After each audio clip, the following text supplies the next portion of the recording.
Let's get a serious apple sketch. Today, a serious apple sketch starts with serious material. I got a 6B pencil and needed an eraser, sharpen the pencil, and away we go. So it should really start with the overall form, but I started with the stem for whatever reason, and then shaded in a bunch of major areas. And here goes the needed eraser, needing that eraser up. So going back and forth between eraser and pencil, excuse me, then it wasn't really going that great.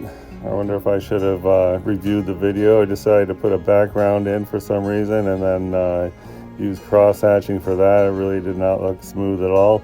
The desired effect of a background is, super smooth. You don't see any lines.